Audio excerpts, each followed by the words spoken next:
এই দেখো, এটাকে আমি বেঁধে দিলাম। এটা বেঁধে দিলাম কেন জানো তো? এটাকে একটা ফুল থেকে আরেকটা ফুলে যে ছুঁয়ে দিয়েছি, আর এটা বেঁধে দিলাম। মানে ওই যে মাছি পোকা বলে, মাছি পোকা এসে আর ফুল ফোটাতে পারবে না। ফুল ফোটালেই কিন্তু মরে যাবে। তাই আমি সঙ্গে সঙ্গে পরাগ সংযোগটা করে দিয়ে আমি এটাকে আবার বেঁধে দিলাম। এই যে দেখো, বেঁধে দিয়েছি, আমার আর কোনো সমস্যা নাই। তো আমার এই ভিডিওটা যদি ভালো লাগে, সবাই কিন্তু এখন এটা হচ্ছে, আমার পরে কি হবে সেটা কিন্তু আগে একবার ভেবে নিতে হবে, তাহলে কিন্তু একটা ফলও নষ্ট হবে না।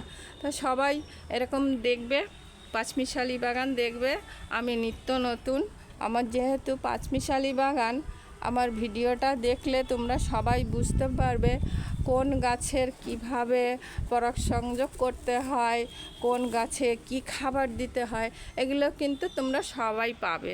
তাহলে আমি আজকে যেটা করেছি সেটা আমি তোমাদেরকে দেখিয়ে দিলাম। তোমরা সবাই আমার ভিডিওটা যদি পছন্দ হয়, তাহলে সবাই তোমাদের বন্ধুবান্ধবকে বলবে পাঁচমিশালি বাগানের ছবিগুলো দেখতে। তাহলে তোমরা সবাই কিন্তু উপকৃত হবে। এটাই আমার মেসেজ দেওয়ার ছিল, তাই দিয়ে দিলাম। ঠিক আছে, সবাই ভালো থাকবে।